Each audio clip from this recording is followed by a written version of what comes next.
Thank you very much. And thank you for coming to my talk. My name is Vagif. I'm senior engineer at NRK. NRK is a Norwegian Broadcasting Corporation. If you know, I guess everyone knows what BBC is. That it's sort of Norwegian version of BBC. Like in Germany, I heard you had something like ADR, ZDF. Yeah, but in Norway, it's more like a British model where you have just one broadcaster, and you have NRK 1, NRK 2, 3, and so on. So I work mainly with F# last few years, domain-driven design, actor model, a little bit of C#. And if you want, find me on Twitter, or you can send me a mail. And here today at this conference, I have a talk, and you just heard the good news that this is the last talk for today.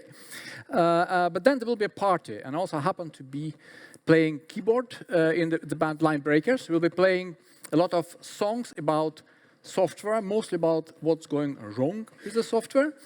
But it's a relaxing time, so no hard effort from the audience. So please come and join us. And I guess you know what our domain is. We're just publishing media, we're broadcasting. So you're all consumers of such domain. And if I say a few words about our subdomain, because we are a relatively small group working with part of the tasks, we publish media content. So it can be TV programs, audio, video files, also subtitles. It can be radio programs. Of course, all news published these days with some multimedia content, some video clip. We are also responsible for that. Some media content, metadata involved. And our commands, like instructions that our system receives, I guess also it should be really easy to understand what kind of things we're working with, like publish TV or radio content. Also, you can add or remove individual files, because usually like media set consists of multiple files of multiple quality, depending on what kind of bandwidth you have. So you may need a file with lower bandwidth, with lower quality. Of course, we're dealing with broadcasting rights. Everything which NRK produces or licenses may have some right limitations, so we also need to unpublish things from time to time. We deal with versioning, like source code. A video file may have go through multiple versions. It can survive several transcoding sessions, and so we need to synchronize and replace versions. Sometimes we need to geo-block content, so certain programs only available in Norway, so we can't make them available in the rest of the world, and so on. And of course, we receive events from storage, from cloud storage, also known as origin, on successful or unsuccessful publishing of media content. So before we go into details or recommendations how to survive long event history, I guess we need to look at definition of longevity. I mean, what is long? How long? And even in the scope of software business, you have different meanings of that. So if you talk about database transaction, so like 30 seconds if your transaction doesn't return, or your web service call doesn't return within half a minute, it feels long. If it's a workflow engine which processes your business workflows, then long-running transactions may take like from few hours to a few days or more, but it's still not long enough, I guess, if you talk about like replaying event history. So, and it's probably fair to say that when it comes to playing events, we're talking about indefinitely long history. So what we want to say that no matter how systems change, how contracts evolve, technical stack may change, people may come and go, and we want events in the system to be available for replay in years and in decades. If I take as example our system. I think when we started recording our first events, it was more than a decade ago. So it's already, we're talking about something like 13 years. And but there is no limit why your events suddenly should have problem to being replayed. And so we are going to look at that, how to increase your chances for that. And of course, we need to talk about what event history we're talking about, but already from when I spoke about longevity, that we're talking about like indefinitely long event history, I think you understand that we're talking about event sourcing. And there are many talks about event sourcing in this conference. Who is doing, practicing event sourcing in their projects actively? Yeah, maybe half of the hands. Who is considering, who is interested? Yeah, I guess the sum of those who practice, who's considering, is almost the whole room. Yes, we'll be talking about event sourcing, how to survive long event history in event sourcing, and because of that, I will need to address like devil's advocate question. Okay, event sourcing will need you to make this event available for like playability at a long time. So it doesn't give advantage for systems that like, don't deal with event sourcing. They only persist current state snapshot because if you don't have all the events, then you don't have survival challenge. And of course, this talk is not about to convince you to start using event sourcing. And I guess if you're making this choice, if you are interested in that, so there are multiple reasons for doing that. But personally, I disagree that event sourcing complicates things around event versioning and event history. Because every system, no matter whether you're using event sourcing or not, systems evolve, contracts evolve, domain models evolve. So you must be dealing with event revisioning when you're doing proper system design. And if you design your system based on regular playback of old events, it actually helps you to discover early any inconsistency, anything breaking change. So actually you applying systematic approach to dealing with the world of changes. And on the contrary, systems that are built on assumption that okay, we're only dealing with like latest current version of events, and then we build state from it, and that's it.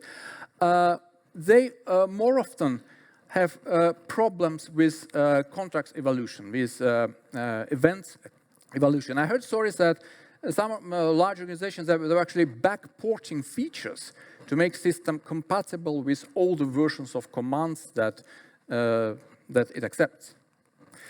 So, but should the system based on event sourcing actually be able to handle events of any age? Because even if you use event sourcing that you don't need to handle very long events. You can build snapshots and you can just replay events from certain snapshots. And actually, there is it's a popular opinion. If you search, if you Google for keep event streams short, you will find a lot of articles and videos where people illustrate reasons. They give you great reasons why actually you should keep your event streams short. And of course, one of the first reasons that come to your mind is performance considerations. And in certain domains, you just don't have a chance of replaying from the very beginning the entity state. So if your entity state must be built from like a million of events, of course you must keep the stream shorter. Storage costs, because of course if you're replaying all events, then all the events need to be in operational storage. And then when we all had storage on premises, it was cheaper because we're all saying that storage is cheap, but not anymore. Not if you have large storage in the cloud, and then it might also be consideration. Then domain-related reason. Your entities may have business life cycles. So example of that is that you have a cash register, and you have a cashier, and they work in shifts, and then each one starts its shift, and then they just reset the history of events, basically. They need to register balance to set the current balance, and then he or she just continues from that balance. So this pattern is known as closing the books. So we close the books, we start from the scratch. It's a good reason. Finally, GDPR requirements. So you actually may just simply have legal reasons for not having very long events. So those are all valid reasons, and but I will continue with less popular, with unpopular opinions. So if those reasons don't apply to you, then actually you are qualified for keeping your event streams short as long as you can. And actually there are not so few cases. I can't really compare what happens more often, but I would say that if you have entity like with million events, it's probably not very frequent case. So in our case, if our entity is media content, it can be TV program, like radio program. Well, it has maximum hundreds of events, maybe thousands of events. And replaying its state, it takes just a fraction of a second. And then keeping event stream long, it's just simplicity. It doesn't intervene with the natural sequence of events, because we are at event sourcing. And then, of course, if we can, why should we just replay state from them? Entity's business life cycle is perpetual. In our case, it is. So the books are never closed. That's also, it's a natural feed for replaying state from all events. And I think also there is a quite important reason in the modern times. If you look at electric vehicles, self-driving cars, for example, then they try to register as much as possible from sensors without maybe clear understanding of how they're going to use it. So they're building for the future usage of the data which they collect. And then actually very good example of keeping event stream long, because you don't know yet which fields and how you are going to use, but you would like to have a full history available. Maybe some aggregate information will be reevaluated differently at later stage. So let's not lose the history. So and in our project, in our case, it happened several times that suddenly some of the old data could be reinterpreted or became available for some new aggregates. So, of course, you have a hybrid approach. You have event sourcing with snapshotting. It's done mostly for performance reason. And this is, for example, what banks often do. Of course, they don't build your balance, your bank account balance, just from the beginning of time when you open the account. So they have snapshots maybe from the beginning of month, maybe from the beginning of the year, and they can just replay remaining events. That's perfect approach. Just don't forget that it adds some complexity, because in addition to versioning your events, you need to version your snapshots. And also event payloads, it's good to have it small. I will talk more about that. And state snapshot might be huge. So yes, you can do that, just beware of consequences. So I'm going to present some opinionated long event history survival guide. And as I said, if you want to keep your event stream long, then it's sort of unpopular opinion. However, the items which I'm going to present, they're equally applicable to long and short event history. It's just that if your event history is short, maybe you'll be fine without following some of these advices.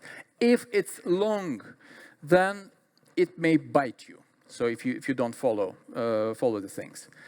So we'll go through each of them, but in brief, you must have a clear separation between commands, persistent and transient events. And it's persistent events which actually foundation of your event history. It feels awkward to talk about it 2024, but please do separate domain and DTO types. Also define events for specific scenarios. Don't try to have events that overloaded for different usage, for different purposes. If you can, avoid large objects in event payload, even though it may contradict with a wish to collect everything, just in case for the future, as I recently said. Also, try to use schema-based serialization, like Google Protobuf, for example, instead of some magical polymorphic event serialization, which is still in use in a lot of projects. And finally, you can support in-store event migration, but that's sort of rewriting event history, and you may still do it for certain, mainly some performance reasons, but prefer out-of-store migration if you can. So, let's begin. Have a clear separation between commands, persistent, and transit events. So, what are your commands? Commands are based on your contracts with your external source of instructions, and you need to decide who owns this contract, and depending on that, who will initiate changes. It will affect, of course, version of the commands. The commands are usually expressed if you type them, if you name commands, that you express them in an imperative mood, something like publish media set, publish TV program. They may be accepted or rejected. So command it's not a rule. It's just something, it's an instruction which, according to the contract, you have to try to fulfill, but you may have some reasons for not doing that. But once accepted, it triggers persistent journal events, and this is something which is written in your event journal.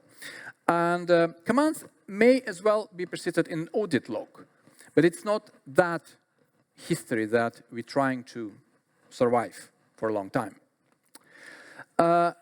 Persistent journal events, it's internal system events. They're owned by the team.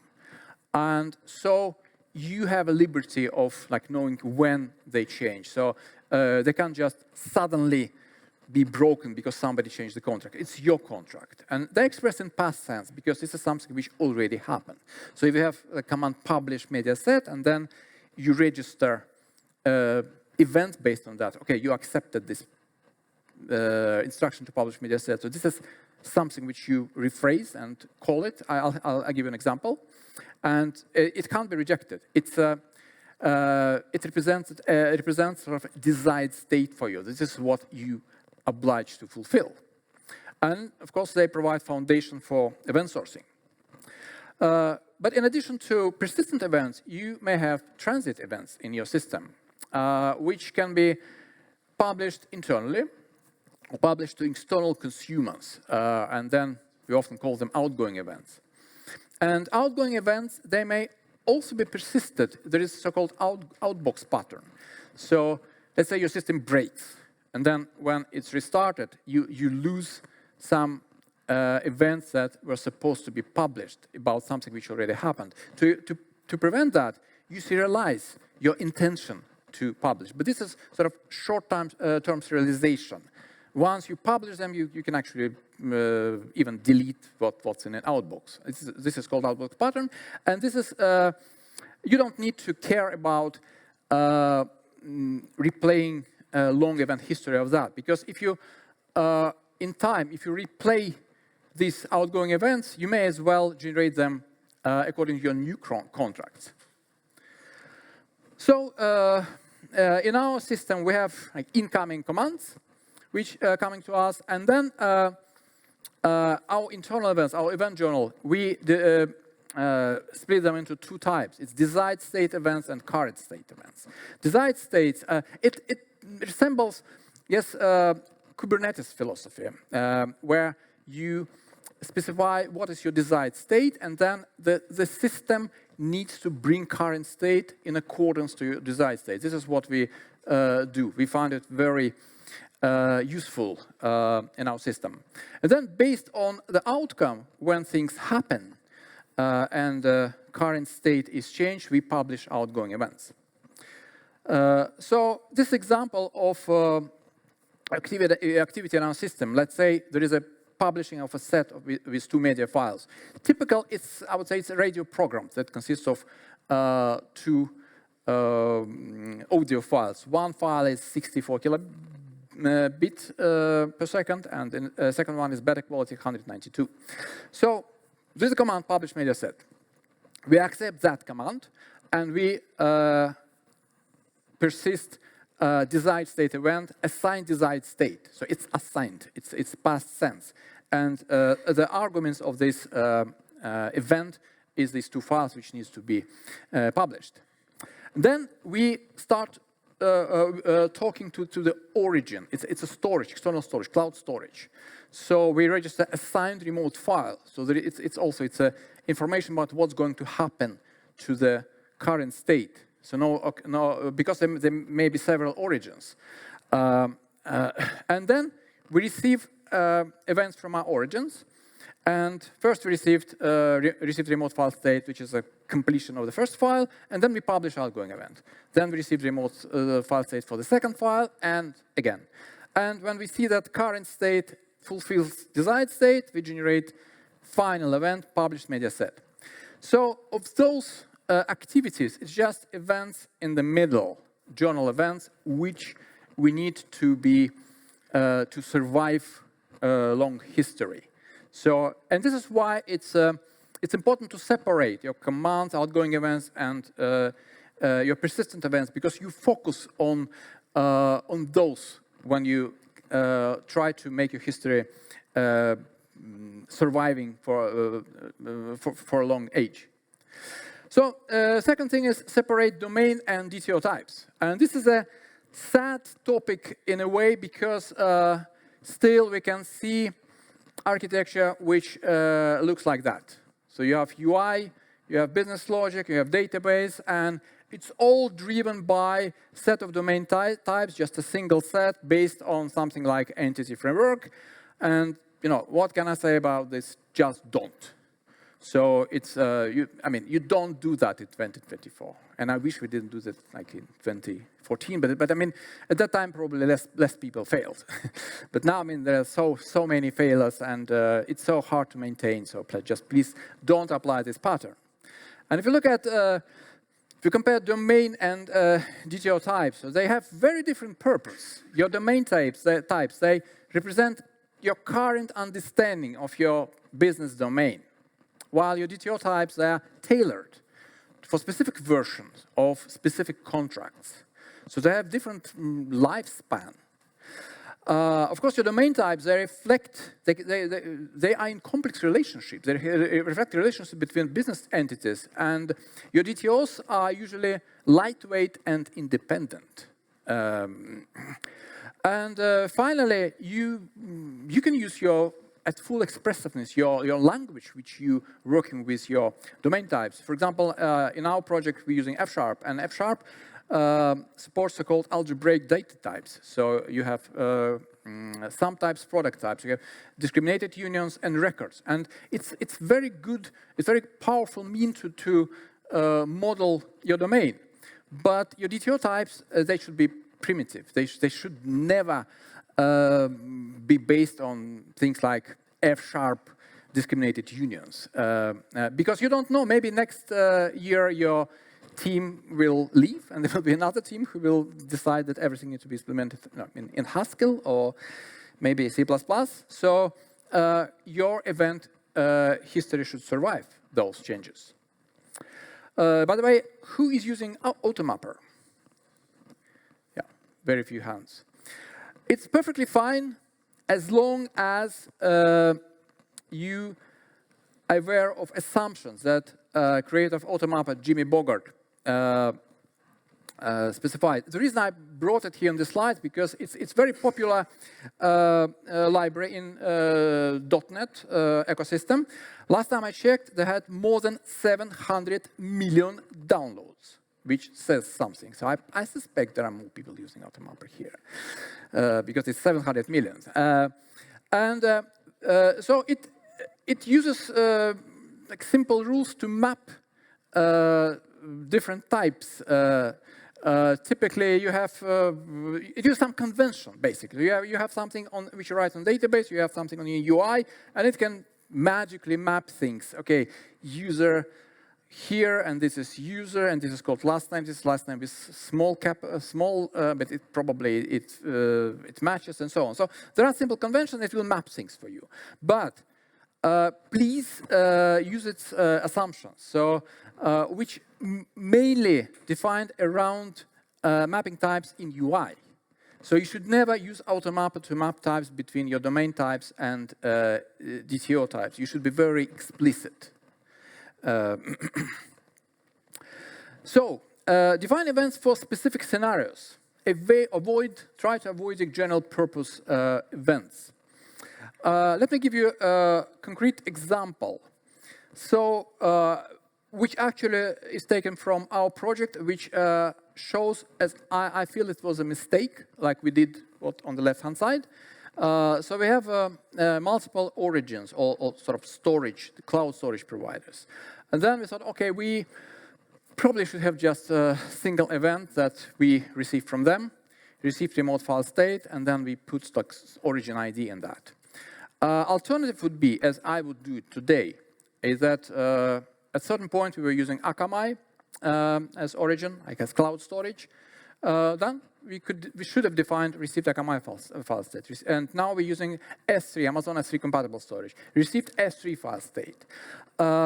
So why it is better to have events tailored for concrete scenarios? Because otherwise, if you have a general purpose event, you need to version it for everyone. Versioning must be applied to all scenarios. And that makes it hard. So basically, you will try to have events that, with a size that fits all. Also, what we found that it's harder to perform cleanup in case some scenarios become obsolete. So actually, what we did at some point, we did some sort of history rewrite. So we wanted to get rid of old events, which from origin that we no longer used. And since it was the same event, so we couldn't just query for that type of event. We had to have a migration script that just goes through all events and then checks the flag, which origin it is. Originally, I put here, like it's harder to query for events from specific subset.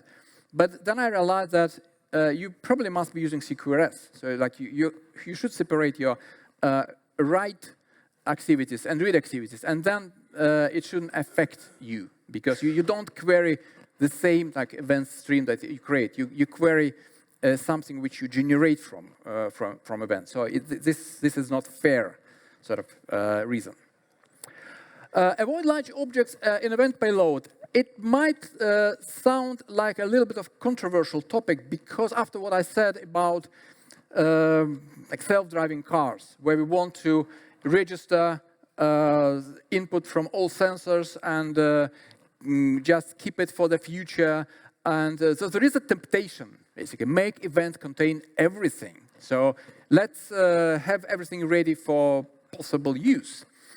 And so, first of all, the content of events should be sufficient to fully rebuild the state of the system. That's a reasonable requirement, of course. The context of events may contain information that can be used to extend the future functionality. And this is self-driving car scenario. Let's collect everything, keep it in event payload, and maybe one day we will be using data from that sensor. So downsides of large event object, they actually have significant impact on performance and scalability. And not only that, there are some transport and storage size limitations which you need to inspect. And again, if you talk about events that should survive for decades, that you may find a situation that your technical stack has changed and then your old events no longer are replayable. So let me give a couple of examples from our domain. The first one it was very easy to make the decision. Complete file transcoding. You see, the only last field is different. You have a video file, which can be in our project, in our system, it can be up to 10 gigabytes. It can be actually larger, but I don't think it ever happened. So should we just have a reference to file path, or should we just include the whole file? And of course, the obvious answer is, are you nuts? I mean, how can we have events with like 10 gigabytes attachment that's floating through the system?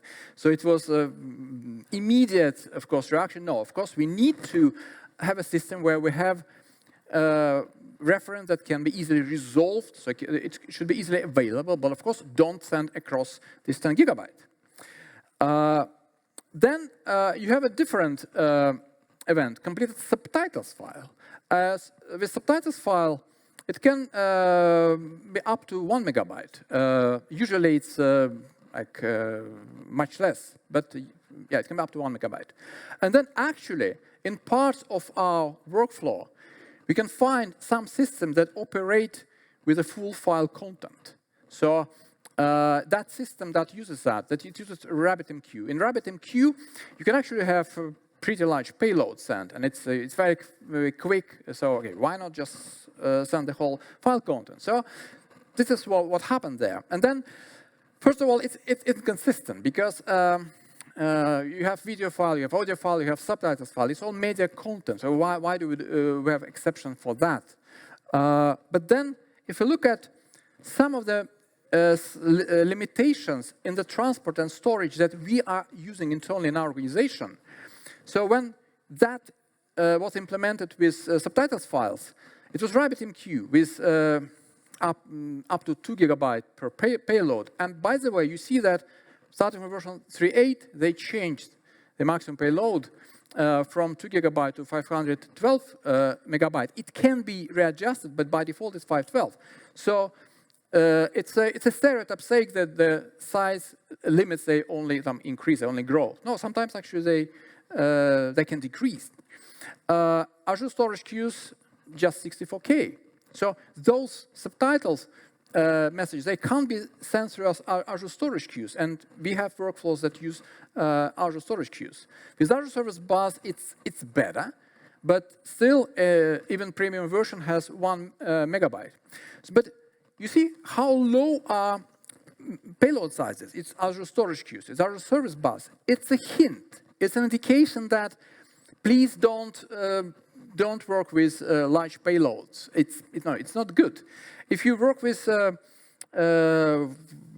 actor model frameworks like Akka, I think for JVM, Akka is using something like max 2 megabyte, while in Akka.NET, its set level is configured up to 128 kilobytes, so which means that in Akka you won't be able to send this message. Of course, with storage, the limitation is much higher, but still for Azure Table Storage, you have 64 kilobytes per column and just 1 megabyte for the whole row size. So what if event payload grows large? One thing you should bear in mind, if you have events that frequently floating through your system, so you have really like millions or billions of events, just try to keep them small. Because like TCP packet size is just 64K. And if you need to, in socket communication, your event needs to be unpacked and then repacked, then it blocks the whole socket. The performance becomes horrible for large payloads. Look at whether they fit in queues and storage fields. Again, ask why your event payload is so big. Maybe it includes part of entity state. Does it have to? Can the event be split into several smaller events? Maybe it can't. Maybe it needs to be atomic. Good. That's fair reason. But maybe you can actually split it. So, but one thing, of course, to know that these are not strict rules. Unlike some other recommendations like split domain and DTO types, it all depends on your domain.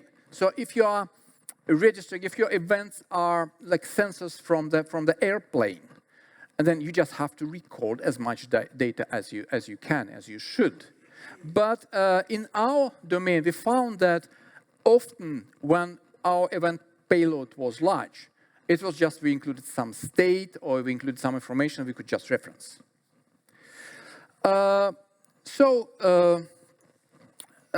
Another topic which you should also bear in mind, what kind of serialization you should use if you want your events survive for decades. There is one type of serialization which is quite popular, it's called polymorphic serialization. It stays close to your operating environment, something like if you work with .NET, you have hierarchies of C# types. And based on this hierarchy, you can serialize types with runtime information. And serializer uses this knowledge of how class hierarchy looks, and it will manage to serialize and then deserialize concrete types based on runtime information.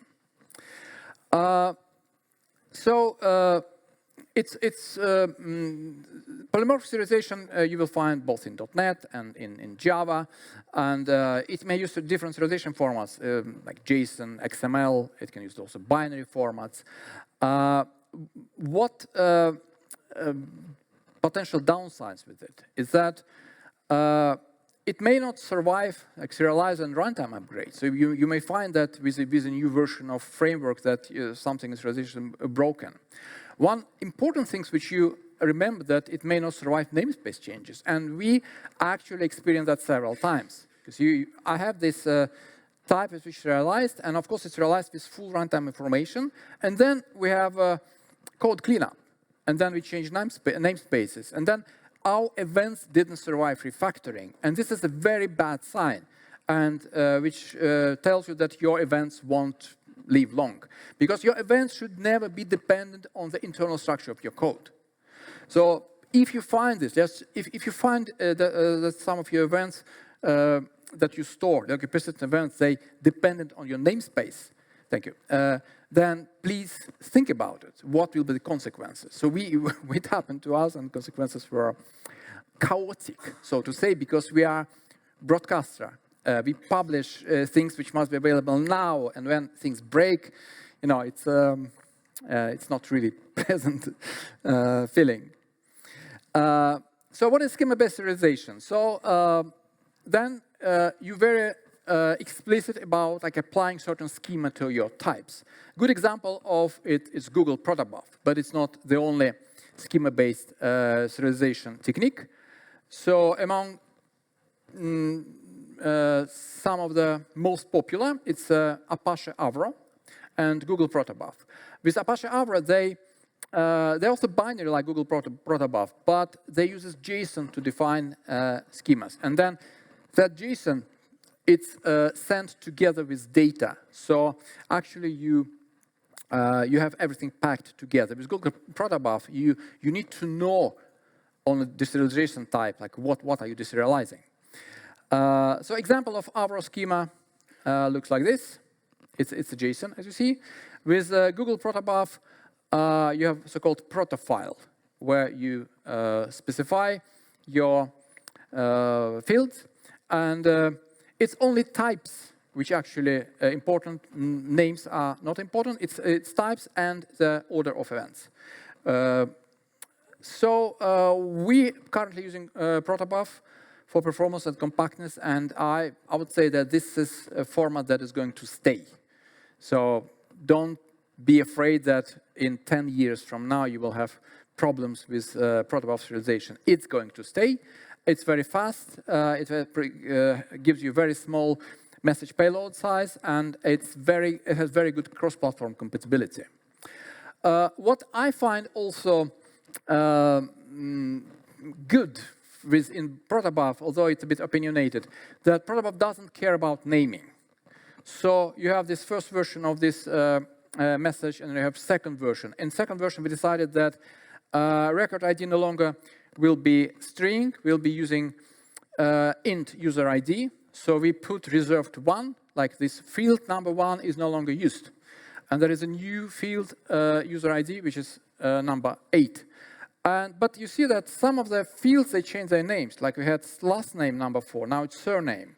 Birth date, now it's date of birth. Notes became description.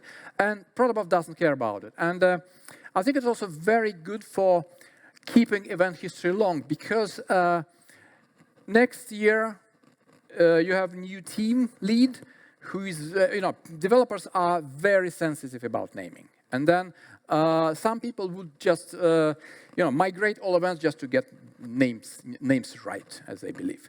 And you just use your new names in your new proto file, and then no problem with that.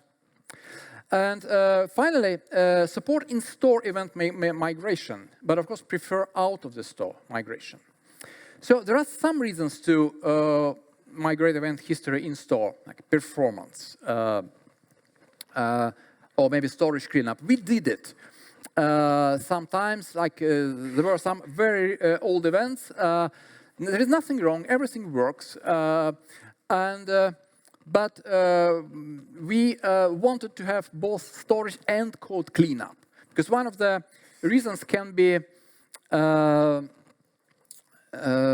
me see. Yeah, elimination of code complexity or technical debt. So that's actually the last reason. So you may look at it at a technical depth. You have a lot of old events, and of course you need to, when you replace them, you need to do something with them. Either accept or ignore them, but some code is dealing with them. You want to clean up. It can be a reason. But of course, there may be more important reasons, like broken backward compatibility, basically, or data error corrections. You found that there was something wrong in these old events, or something which is not compatible with your current domain understanding, so you need to fix things. So plan for this. So make your events compatible, so enabled for data migration. And I think if you apply all previous recommendations which I described, you should be good with that. But of course, unless you really need to, try to do things in place. Try to do things in memory. And that's the best way to, the fastest way to migrate the event. Also, it keeps your event history really immutable, as it should stay. So, and important event migration rule is a new version of an event must be convertible from the old version of the event. If it requires something else, if you can't just convert from the old one, that's a new event. So that's a rule that also you should apply. It will make your maintenance of your events easier. So that was, I think I see that I have less than a few minutes left. Maybe there will be some questions. So those are, like, this is a checklist or recommendation that we built through the years of working with event sourcing. I hope that you will find it useful, and even if you keep your event streams short, you can, they're equally applicable to short event streams. And general advice, apply domain-driven design and use event sourcing. It will make things much easier to work with. So now, with that, I thank you for your attention, and we have 4 minutes and maybe some questions. Thank you.